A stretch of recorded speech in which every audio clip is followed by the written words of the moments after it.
Hi, everybody. We have a couple other people signed up for today's webinar. We're going to wait one more minute before starting. While we wait, you'll notice there's a question field in the user interface. So please feel free to ask any questions throughout the webinar, and we'll be glad to answer them at the end. Oh, it's not here. All right. So we'll actually go ahead and get started here. This is Mike Lurick. I'm Chief Technology Officer at Pix. And we also have Chris Sayer, our Art Director. And Chris and I have spent our entire careers creating cutting edge applications using virtual reality. And we've never seen it used as prevalently as we do today. One of the key things we want to point out and demonstrate today is VR is easy to use, is accessible on your phone, and now costs less than traditional floor plans and renderings.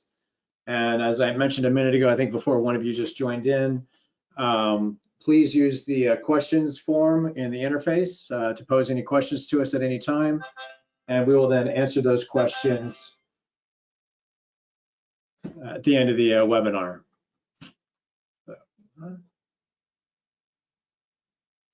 So there's two types of VR experiences. The first being passive, which most people are used to in terms of Google Street View or Matterport or others that use spherical images and link them so you can jump from point to point. But it's a passive experience. You can't make any changes to the scene and you can't freely navigate. The other is active VR, which is what we're going to be demonstrating predominantly today.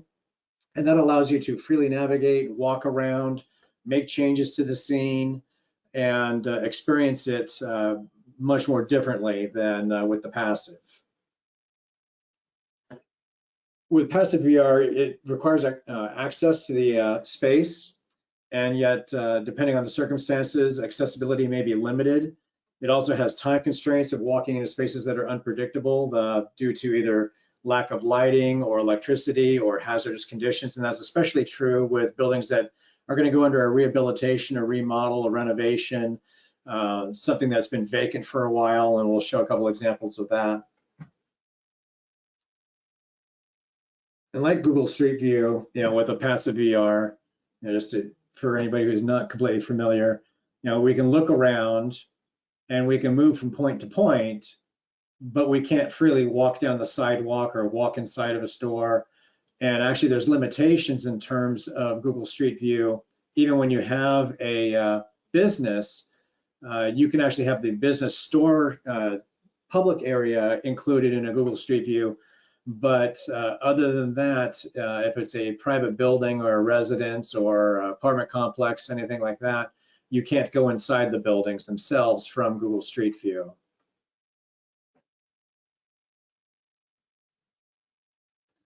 So here are a couple examples of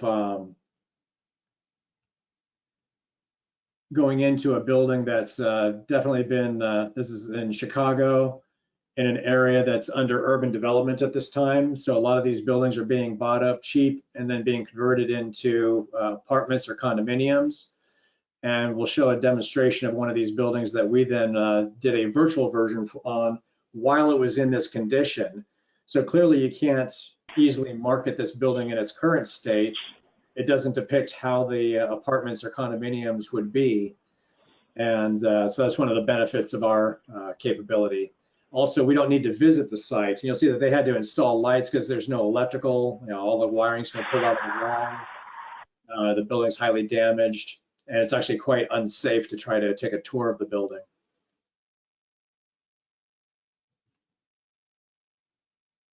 And with active VR, in this case, this is a building that was built for an immigration center. Not only can we freely navigate, so we can navigate by orbiting around and looking around. We can drop into, say, the first floor, go in to do a walkthrough, and we can freely navigate by just clicking on the ground and walking around, looking, or even using our keyboards and mouse. If it's on your phone or tablet, you can use a touchpad to navigate, but there's no limitation as to where you can look and how you can look. But also we can then change textures or move objects, as we'll show later in the scene. So we may want to change out the flooring, change out the colors. I'll go back to here, and maybe change out the wall color to be a little bit more contrast in nature. So again, it's dynamic. If you wanted to do anything like that with a passive VR experience, you'd have to rephotograph and have iterations on a per iteration basis to do so. Yeah, and the other thing I just want to point out real quick, Mike, is while we're making this large contrast up front, and the thing to remember is, you know, the difference between the level of immersion and interactivity inside an active VR experience versus passive. As Mike stated earlier, passive, you are clicking and looking around, and the scene is dependent on the time of day, where the location was shot, and you know, what was going on in the scene at the time. And as you could see earlier, the very dilapidated building, that's the shot that you're going to get from that building at that point in time.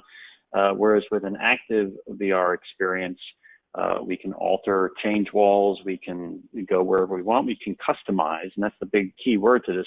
We can customize the you know, experience to be what it is that the future state of the building is going to be, or, you know, multiple plans and iterative design concepts can come through in an active VR experience, something you can't do with a passive VR experience. The other thing I wanted to point out, this 2D site plan that you're seeing, this was the predominant input that we were given, plus a couple of reference photos while the building was still under construction. And a lot of people, actually, I believe it's 75% has been proven on a regular basis to not be able to convert a 2D image in their mind into a 3D mental model of what that property or that space will look like. So by going to a virtual scene, we can actually then look at the building from any angle, take a tour of it, and it takes all the guesswork out of it. So you're guaranteed that if you're going for raising capital, getting permits, anything pre-construction, all the decision makers have a clear understanding of what the building and property is about. So again, VR is definitely trending. You know, currently over 5 million virtual tours are visited each day, which then helps 75% of the people who can't visualize the 3D spaces, you know, visualize them, as I just mentioned. This combination has led to 40% reduction of wasted viewings, which then saves your broker's time. And then this has led to the doubling of the viewer's interest and in the listings, as well as doubling of the reservations,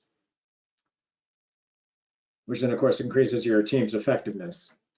So points to be demonstrated, you know, best use cases for active VR is, you know, new developments, rehabilitation projects, redesign, reconfiguration, rebranding, and repositioning.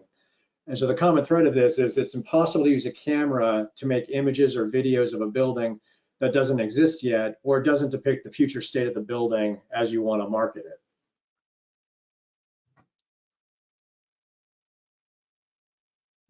it. So in this case, this is an industrial building that we built for clients when they were just trying to get a client to buy the site, and upon buying the site, they would then also buy the building that they would build for them and then manage for the client.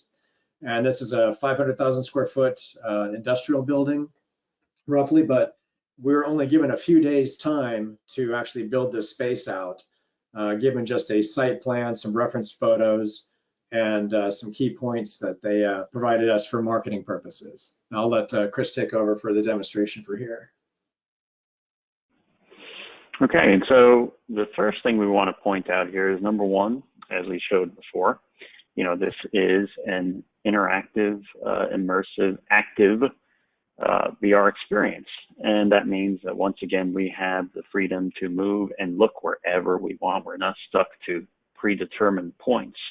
But what's nice about this is that we do have the ability to go to predetermined points if we like. So to make it super easy, we can just click on these buttons we have in the upper right-hand corner. These are the most notable of interest places to go. So we've stuck those in there just to make it easy for navigation's sake. And from any one of these points, we can then come down into the scene and we can walk anywhere we want. Once again, active is much more immersive, and the ability to freely navigate is there versus a passive experience. More importantly, let's go back to the office entry here real quick. And it's going to take us through the building. It's going to take us back up to the front. Once again, as we showed earlier in the other office building, we have the capability of altering the materials and the surfaces that are on the 3D model, something you can't do with the passive experience, but you can with an active one. And in this case, let's change that front, change that front material to something that's more of a glass-like glass material there. And we can keep this look persistent as we now navigate the scene, and we can experience what the building would be like with different materials all over the place if we wanted to. More importantly, we can also add additional functionality into this to help tell the story of the building and the site. And what we can do here is, let's come up to this button here. We're going to click this guy, and what we're going to see now is that we have Google Maps embedded right into the user experience. So in order to get more information about the building and the site, we can now come to the Google Maps, and then we can zoom in, zoom out, and take a look at this just as if we were in a web page of Google Maps itself. More importantly, let's say that we're interested in finding out a little bit more information about some of the the pieces of the physical structure here and the components of it. So let's drop right into the warehouse. As you can see, we can go straight from an overhead to inside the unit here. And let's get a little bit more information about the sprinkler system. Clicking this interactive button here is going to pull up a video that's going to go in and talk about the sprinkler and give an overview of what makes it as good as it is. Then we can come over here, we can get a little more information about the lighting. And so as you see that we've displayed not only Google Maps, we've displayed a video, we're also able to pull in an entire web page itself. So here we have the web page detailing the make and model of the lights. We can come in here, we can interact with it just as if we're inside the web page, and we can get the information on it. We can even find out the price, and we can even purchase if we wanted to. Then we can come down here to the doors, and the doors are now going to display all the information that we need to know about the doors themselves. And so we can do, multiple things inside of an interactive model that you're going to really be able to do inside of a passive experience in terms of navigation and interactivity. The other thing that, I want to point out here is that, once again, we have the ability to go and explore to our heart's content. In this case, maybe it's important that you understand what the layout of the floor plan for the office would be. So we can come right over there, we can take a look from overhead, and then we can freely navigate and see all the nooks and crannies and where all the offices are and the break room, and we can move freely throughout this top view, or we can jump right into the unit and walk around and feel as if we're really right in there. And all this being prior to the site actually being constructed. That's, one of the main, components of this is the idea that you can pre-visualize before anything is ever built or constructed, and, market it and get a great understanding, and, and even iterate on a design concept when something is in a design phase, which is something you can't do when it comes to, taking a passive experience. You can't get something that's not existent yet. And the only other thing I want to point out. There's just one quick thing on that topic. One thing that the client learned in the process of creating this virtual tour was there's some design features in the building that they did not incorporate into their financial proposal to the client. So by walking through and seeing the building firsthand, that is what helps them modify their proposal to be more accurate. Otherwise, they would have underpriced the project. Yeah, the only other thing I was going to point out in the scene is the ability to share it on social media. And so I don't recall if we've mentioned it or not, but the entire this scene is being hosted up on a web browser. I can't see the web browser right now. There you go. Oh, there it is. Okay. So as you can see here, we're running this inside of the Chrome web browser. Now, this is important for many reasons. It's an active VR experience that is shared over the web and is hosted on our servers. So, you know, when you do have a project that's completed by us, it's very easy. You don't have to do anything technical on your end. We host it. We give you the web address. As you can see here, that's the web address. That's all you have to worry about ever is a link. And so you have this link, you can embed it into a website, you can share it in an email, you can text it to somebody on their phone and they can open this up. And all of these active VR experiences that we're showing in our quick tour platform are available to view on your phone, tablet, laptop, or computer. And it doesn't matter if it's Android, if it's Mac, if it's Windows, it doesn't matter. So long as you have an internet connection, you can have an active VR experience that looks just like this, that you can, you know, see anywhere in the world at any point in any time.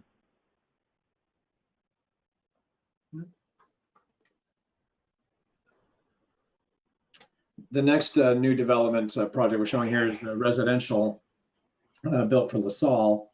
And again, this is a prime example of a property that through an iterative design process, you know, they thought they were done with design. They then did a virtual tour of the building, and you know, immediately right off the back, just you know, at the front entrance, they realized that you know the original design had the stairs coming from this end coming down, so you had to walk down the hallway, turn around, come back down, and once you got down here into the basement, you have to then turn around and walk back into the basement. So you know, that was a simple change. The other aspect was this long wall was originally a plain solid wall, so they added this paneling to help break that up.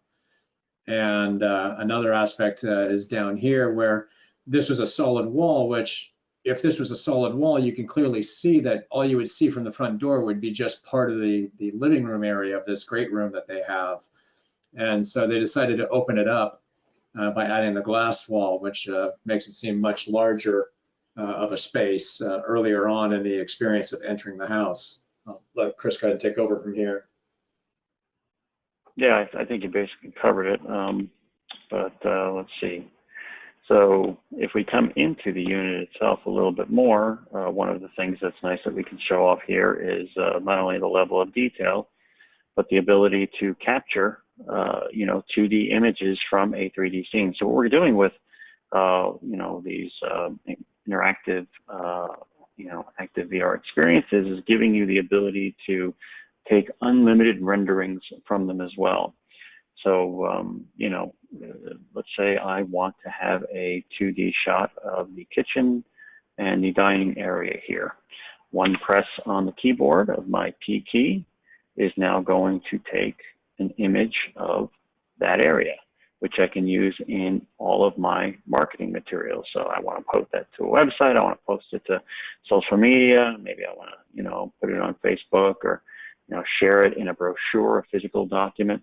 That's something that you can do an unlimited number of times here. So we come here, and now we're inside the scene. Let's say we want another shot from over here. We want to talk, you know, we want to talk this place up, and we want to show it from this angle and say, you know, look at this beautiful kitchen. Once again, all you have to do is hit the P key on your keyboard, and you have unlimited 2D renderings. So, you know, it's very much like thinking of, you know, the old way of doing things with your, you know, your camera going into a space. You'd have to worry about how many shots you had on your roll because you had to pay for a roll of film. Today's methods of supplying a render for a space is very much like that, where you're paying per image, and you're only seeing so much of the space.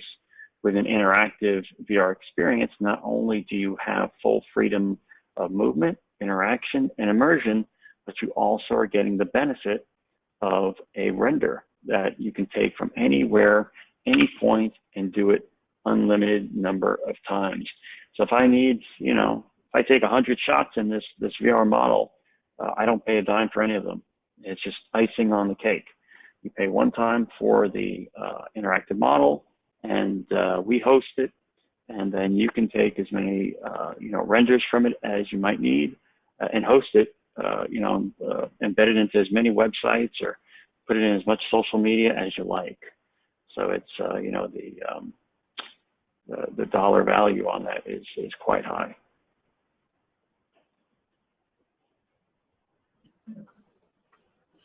And one of the things in terms of our multifamily developments, we've actually had several of our developers achieve 95 to 100% pre-lease or pre-sell rates before construction is complete. So in one case, one of the multifamily units, phase 1 sold out so fast that phase 2's building has resulted in a wait list that has 70% of the units already pre-leased, and that building is still in the design phase.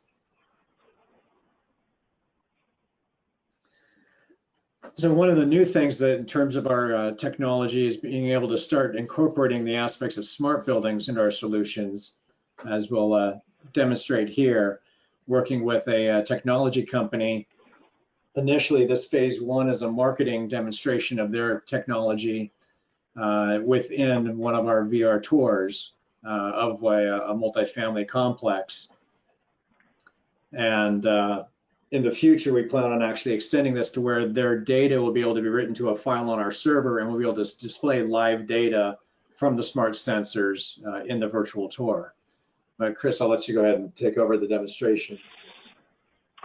Yeah, and the thing is, what we showed before in the industrial building is going to hold true here, where we can tag objects and then we can display information about it. And like Mike said, this is going to be replaced with live data. But in the meantime, clicking on this is going to pull up some information about each component itself. And you can see here we've got information about the building door control, and we've got a video tag to that. Same thing's going to show with the video surveillance. And then after that, we're going to go into the unit. And what this is going to show is that we can go, all the way from the outside of the building. We can travel inside to the hallway. We can look around and we can see where there's relevant information to be found. And we can say, okay, I want a little more information about the smart deadbolt. And that will then pull up whatever relevant information there is there. We can walk right into the unit. And once we're inside the unit, the same thing holds true, as we can freely navigate and we can look around and we can have an active VR experience saying, okay, well, let's find out more information about maybe the water shutoff valve and the flow meter or the smart light switch, or maybe we want to go straight to the water sensor and see where that's placed, and then find some information and data about that just by clicking on it. And so we're having this interactive capability is quite helpful when it comes to understanding the property and what's happening on the property at all times, and then we can travel from point to point with one click. And now we can come all the way down to the utility room. We can see what's going on in here that's of interest in terms of the smart devices and sensors. And we can ultimately come up and take a look at each one individually, interactively, and clicking on it will once again give us more information. And just to reiterate, remember, this information can be tied back to live data. So if you want to find out what's going on with the sump pump monitor, you click it, it tags into whether or not there's any water, what's the level of moisture there, and if there's any problems, it can alert you and whatnot.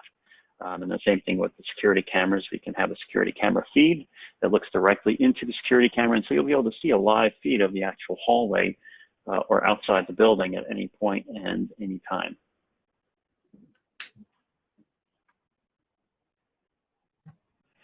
In this next project, this is a historical building. It was a schoolhouse at one time, but clearly has been abandoned.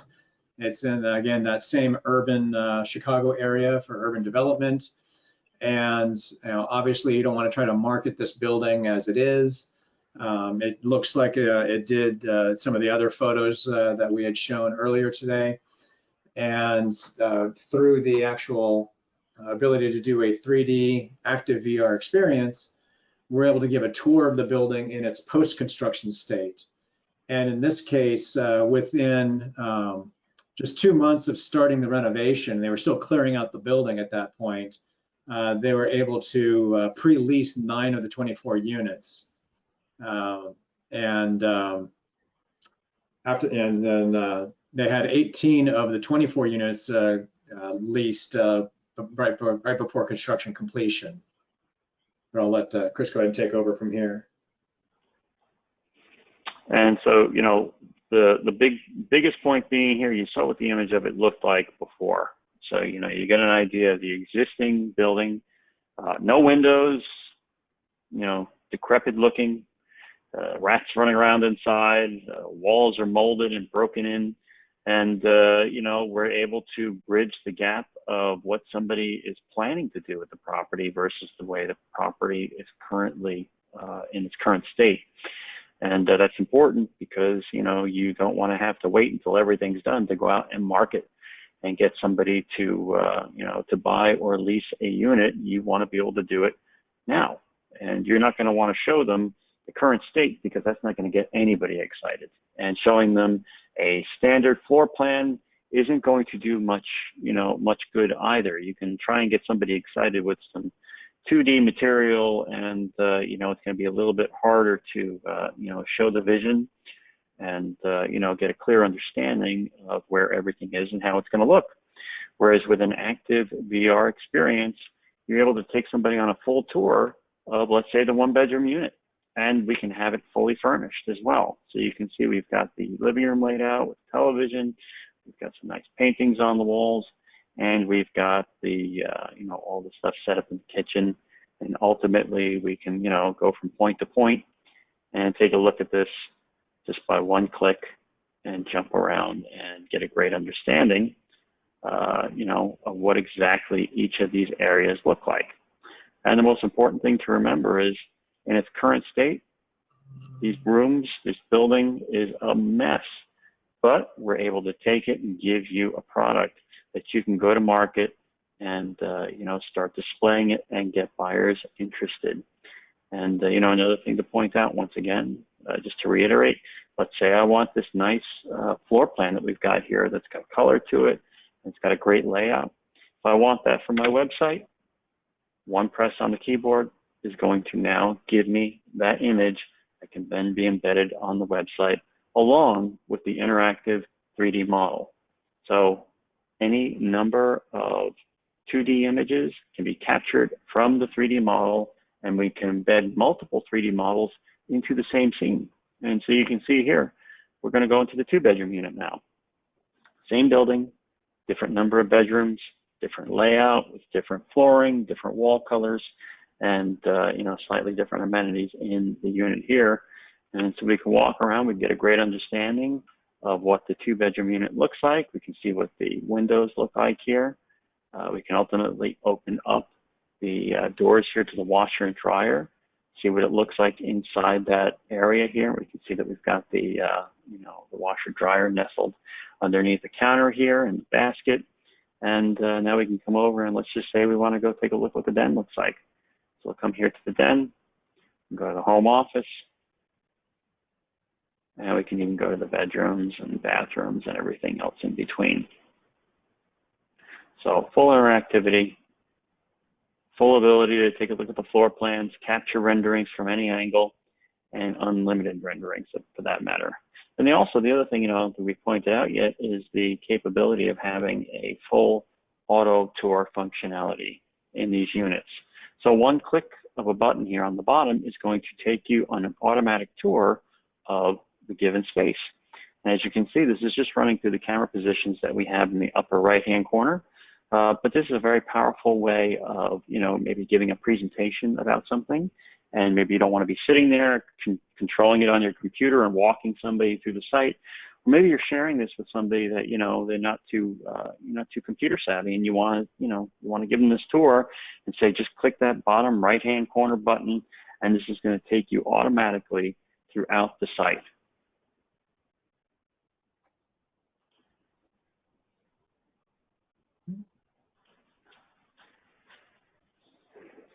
So this next project is a single building. The top floor is about 12,000 square feet.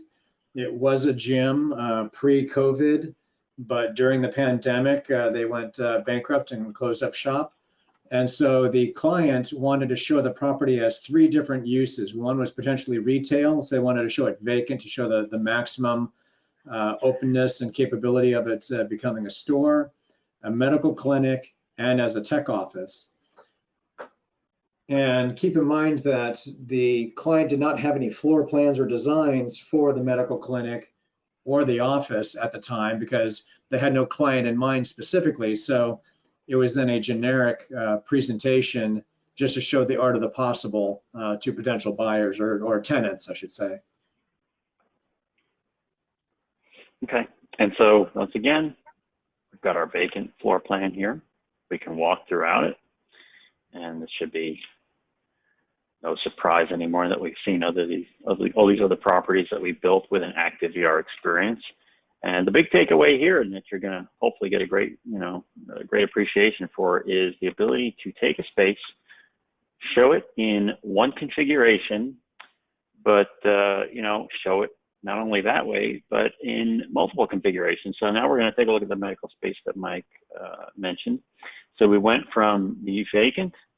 We're going to load up the medical here. And then once this is loaded up, we're going to jump right into the overhead view. Let's take a look at what this looks like now. So we went from vacant to fully demised, a medical office here with the ability to take a look and see what's going on. We can see we've got some nurses stations. We've got the examination rooms. We've got the, conference room here, break room. And you can, from this vantage point, we can see exactly what the layout is and get an understanding of where the doors and the walls and everything is laid out. But what's even better is, once again, with all of these tours, we can interactively take a virtual tour of it. And so now I can walk from the waiting area all the way down past the receptionist desk.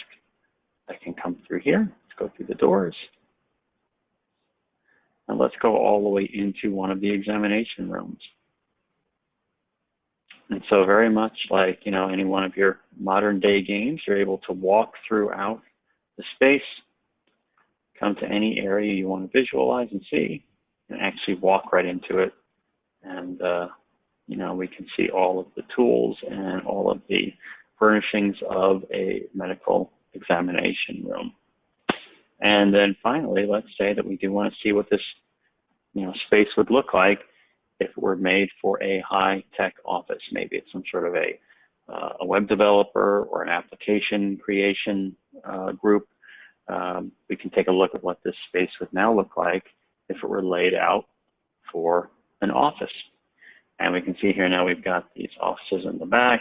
We've got some conference rooms laid out in the center portion of the floor plan. And then we've got these open office areas, all throughout, as well as the break room area and the receptionist. And once we come down here, we're going to take a walk from the front entrance, and we'll see what this looks like. Same space, different layout, different furnishings, and get a great understanding of exactly what this could be. So we're really taking, a visualization of what's possible with a current space, and we're able to lay it out. We're able to show it off. We're able to give you a virtual tour, no matter where you are, no matter what the state of the property is in, no matter what's there currently. And we can give you a full tour of it and give you the ability to change surfaces and walk throughout and take a look at it from multiple angles, as well as capture unlimited renderings.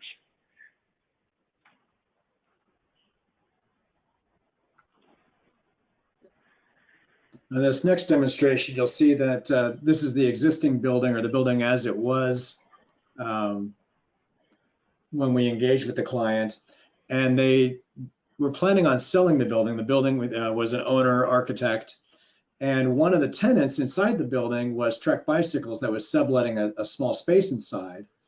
And so we worked with the client to show Trek what it could be, because Trek was considering moving out of the building and building a new regional headquarters in the same neighboring community.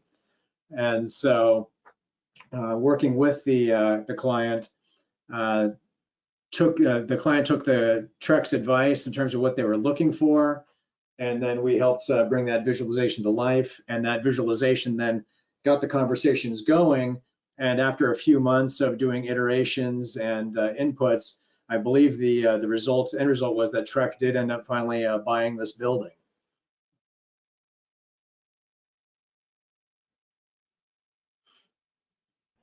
And so as we look at the outside here, you know, we have a very nice looking office building, but, you know, a very standard design. We can see the materials here are, you know, there's some multicolored brick. We've got some nice glass, and, you know, nothing that, you know, says anything particular about the building one way or another. You know, we can come over here to the second floor. We can take a look at the layout here. And what we're going to pay attention to is this one corner over here up by the blue elevator here. So let's do this. Let's come over here, look at this. And what we're going to see is that we have these offices laid out around the perimeter. We've got this blue wall here around the elevator. And as we turn this way, we can see what this looks like. And just keep this in mind as we take a look at what the upgraded you know, visualization is for our Trek bike scene.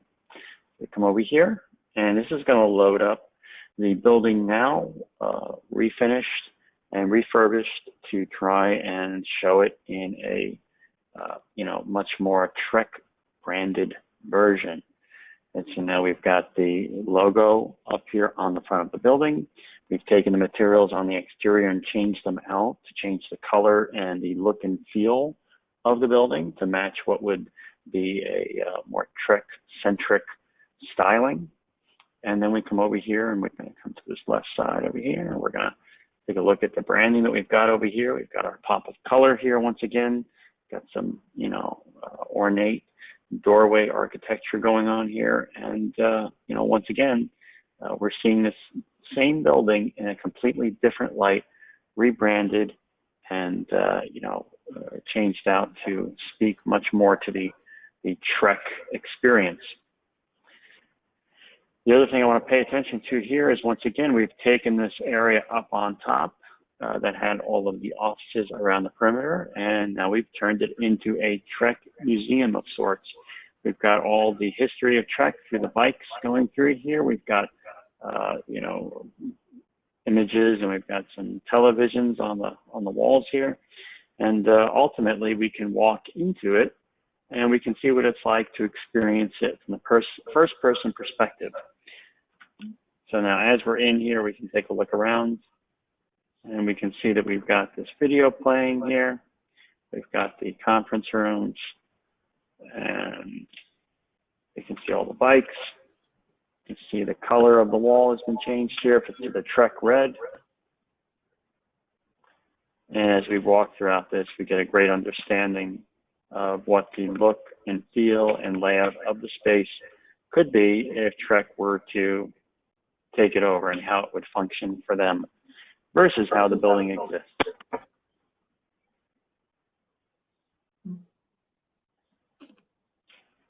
Now, one other version of this building that we did for them was completely vacant with just the structural elements in there.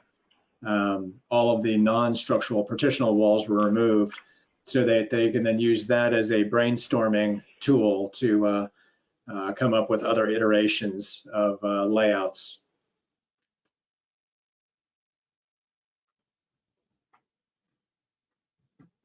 So, you know, to summarize things in terms of the life cycle of a building, the sooner you use 3D-based real-time active VR, the more return on investment there is. So you can build the 3D virtual model initially for approvals, capital raising, permits, all of that. But then during construction, use that for pre-sales and pre-leasing, which then reduces your holding costs, especially if you can achieve 93, 95, or 100% pre-sale, pre-lease rates before construction is complete. That makes your investors happy to be able to refund any loan-based funds back to the bank. And then, of course, with ongoing leasing and sales and property management after the property is finished, we can also do stacking plans and do other ways of visualizing the property after the construction is completed. And now with the addition of tying in smart data from a smart building and the sensors in there, that then helps with operations and maintenance and management of the property remotely. So again, the key benefits of active VR is, having no access to the property. We don't need to visit it. We just need some floor plans. We've even worked off of sketches. As long as we have some reference photographs in terms of textures, materials, things like that.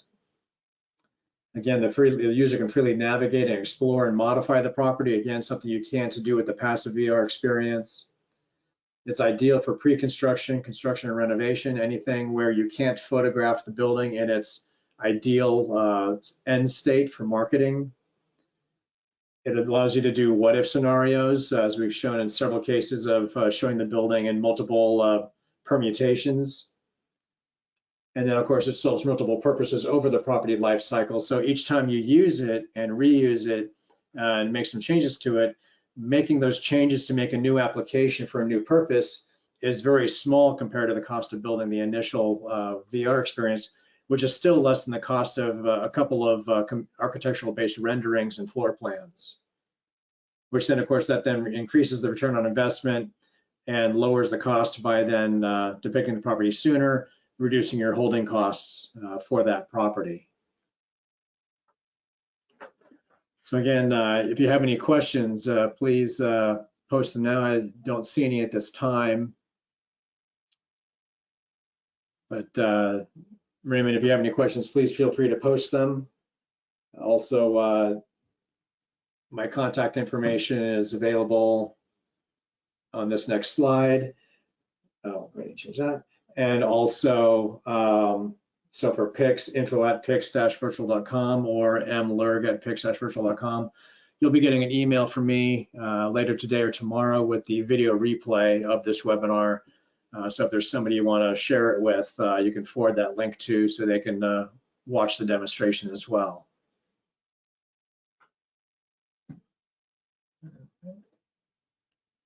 All right. Well, if you don't have any questions for us now, please feel free to contact us at any time, and we'll be glad to give a one-on-one demonstration to you or your team at any time. Hope you have a good day, and thanks for attending.